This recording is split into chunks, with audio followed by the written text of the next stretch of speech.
Boyer. Merci beaucoup de me donner la parole. Moi, je voudrais simplement rappeler une chose.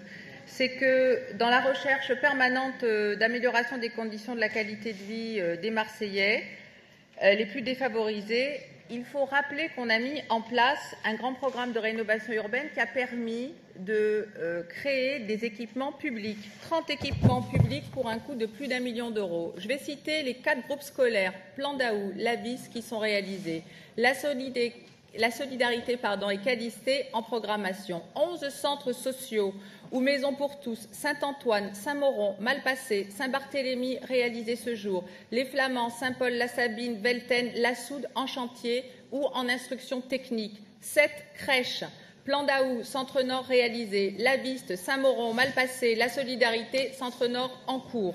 5 équipements sportifs, Saint-Mauron, les Hauts-de-Mazargues, Saint-Barthélemy réalisés, et pas plus tard qu'il y a quelques jours, enfin le Stade Rouvier qui a été inauguré sur le chantier de la Soude, qui est le plus petit, le dernier, et effectivement qui est en train d'émerger.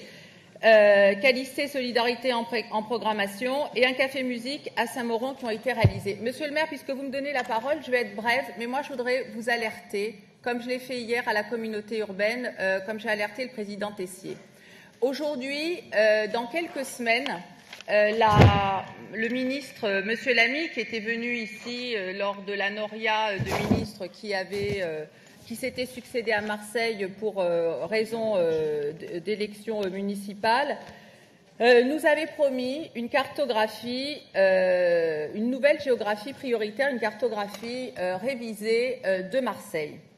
Cette future géographie devrait prendre effet dès la publication d'un décret d'ici 3 semaines à peu près. Et la liste des zones dans lesquelles les collectivités publiques concentreront les moyens pour lutter contre le processus d'exclusion sociale et urbaine, les moyens financiers, mais également des exonérations fiscales, comme par exemple des zones franches ou des grands projets de rénovation urbaine. Donc ce redécoupage m'inquiète énormément. Et si je prends la parole aujourd'hui, c'est parce qu'avec mes collègues maires de secteur concernés, comme Lisette Nardussi, Lionel Royer-Perrot ou Yves Morel, nous sommes particulièrement inquiets de ce qui va se produire. Et moi, j'aurais aimé vraiment que mes collègues socialistes, si prompts à s'ériger contre les rythmes scolaires, comme ils l'ont fait tout à l'heure, alors que franchement, la ville a fait son maximum, se mobilisent avec autant d'énergie pour que l'argent des Marseillais ne leur soit pas encore une fois confisqué. Je voudrais quand même vous rappeler que cette cartographie aura plusieurs conséquences immédiates. Mais Mme Fructus en parlera tout à l'heure, j'imagine. En premier lieu, elle va exclure 203 000 Marseillais, soit une baisse de 46% de ces dispositifs qui visent à réduire les inégalités. Et je rappelle quand même que dans la communauté urbaine, par exemple, puisque maintenant c'est une compétence qu'on partage aussi avec la communauté urbaine, il y a 97% de la population de MPS qui est en quartier prioritaire, enfin marseillaise qui est en quartier en prioritaire pour MPM. Le nombre d'habitants concernés va passer en 2015 de plus de 400 000 résidents dans les quartiers actuellement couverts à moins de la moitié. Je rappelle que l'aide de l'État est conditionnelle au nombre d'habitants. En second lieu, l'estimation d'une baisse de 23% du nombre de logements sociaux concernés par ces mesures liées à cette révision de la géographie. Enfin, l'exclusion de quartiers et cités en difficulté tels que l'Estac, Montredon-la-Verrerie, la Soude, les Hauts-de-Mazargues ou les Cailloles.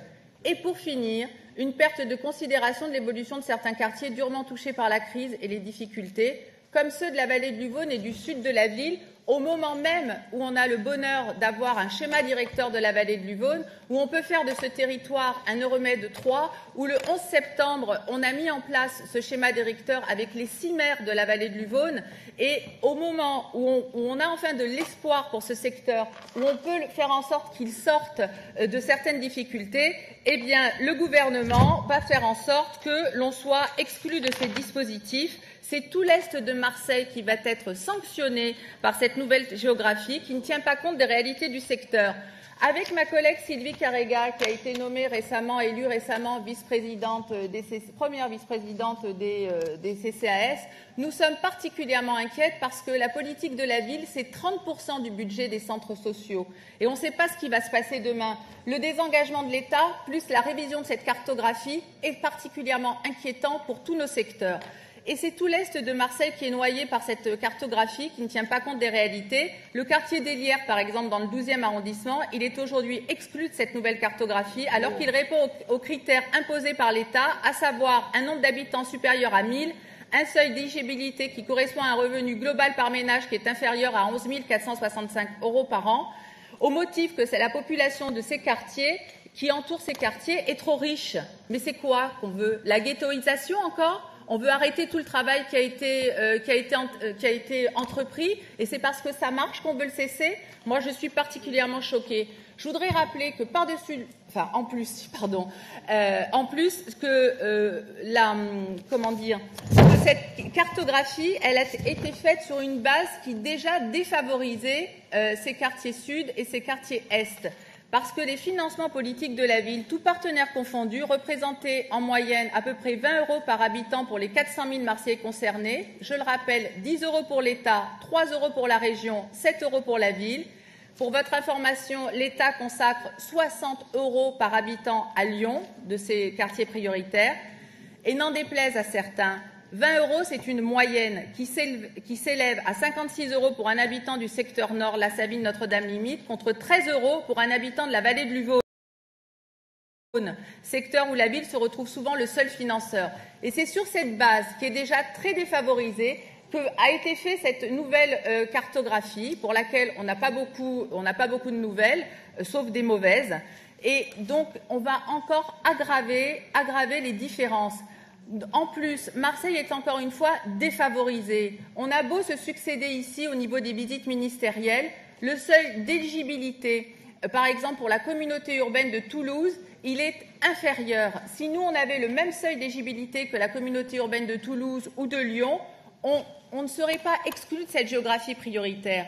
Donc on est encore une fois sanctionné. Mais pire encore, parce que nous n'avons pas de nouvelles, dans cette nouvelle cartographie, le nombre de territoires est divisé par 2. Mais qu'en est-il des budgets qui seront attribués aux survivants? Seront-ils équivalents? Vont-ils augmenter ou bien au contraire vont-ils diminuer? Et à ce jour, le silence du gouvernement persiste. Alors hier, j'exhortais le président de la communauté urbaine à faire en sorte qu'il soit le porte-parole des maires concernés par la révision de cette géographie prioritaire qui va nous sanctionner. Aujourd'hui, Monsieur le maire, avec Sylvie Carrega, on s'est mobilisé sur ce sujet pour notre territoire et pour les centres sociaux. Mais il faut absolument... Moi, j'ai posé des questions écrites au gouvernement. Évidemment, on n'a pas de réponse parce qu'on n'a jamais de réponse aux questions écrites. Maintenant, c'est la nouvelle tendance. Mais aujourd'hui, il ne faut pas être naïf.